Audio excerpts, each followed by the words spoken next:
Kemarin, saya meeting santai dengan teman-teman lama yang dulu kami pernah bisnis bareng. Kesimpulannya, mereka sepakat membeli kepemilikan sebuah usaha saya yang saya jual karena butuh cash keras. Saya sedang fokus pengembangan bisnis. Salah satu dari mereka menceritakan bahwa dia drop sebuah proyek besar di Siak karena masalah financial closing. Tidak dapat dukungan dana. Saya bertanya, loh kok proyek Siak nggak jadi dilanjut? Kan bagus banget pak. Waduh, sulit banget sekarang cari pinjaman di zaman sekarang ini mas. Demikian dia menjelaskan. Swasta murni, kalau greenfield company sulit bergerak katanya kemudian. Tahun kemarin bukannya ada dengar-dengar bapak ke Cina cari pembiayaan, saya menyelidik. Nah ini kalau ke Cina kembali ke masalah idealisme, bukan masalah uang. Sudah taken, sudah dapat DP, saya balikin semuanya. Nggak bisa jawabnya. Tadinya saya berpikir dengan siapapun bisa berbisnis. Namun ternyata ketika bolak-balik ke Cina, kesimpulan saya satu. Demi nasionalisme saya tolak dan lebih baik nggak saya jalankan proyeknya. Wah pak kok segitu ekstrim banget, saya bertanya lagi. Begini katanya menjelaskan, saya ke Cina berbisnis tidak masalah. Sekali lagi, berbisnis dengan Cina tidak masalah. Yang saya mundur adalah berbisnis dengan BUMN Cina. Dengan mata kepala sendiri saya melihat dan memahami setelah bolak-balik dengan mereka dalam setahun. Pertemuan demi pertemuan, diskusi demi diskusi, dan menyaksikan sendiri apa dan siapa mereka. Cina membagi dua secara global bisnisnya. Dalam negeri, swasta yang mengelola.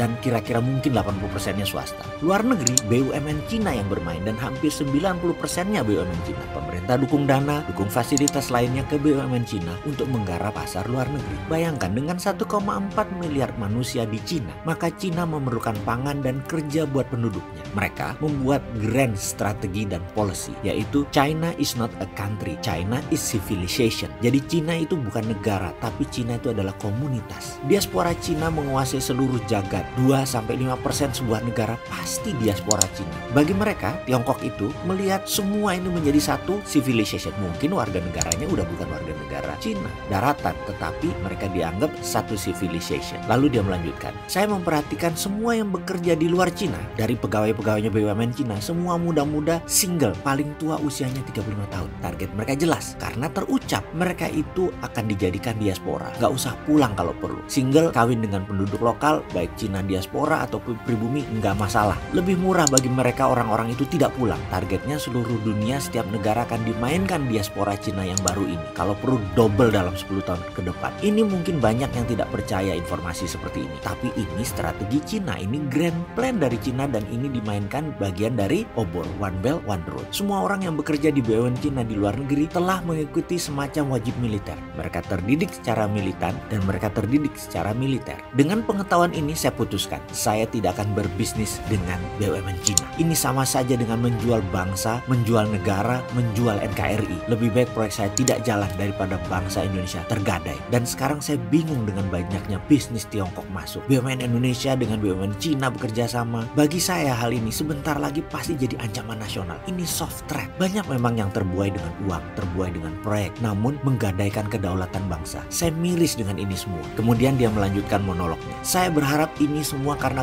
by accident, karena alpha, karena lupa, karena ketidaktahuan beberapa pejabat. Namun kalau ini by design, dengan sengaja melakukannya, yang nanti juga diikuti dengan paham komunis, maka saya rasa rakyat tidak akan diam. Mendengar cerita itu, saya dalam hati berkata, no comment.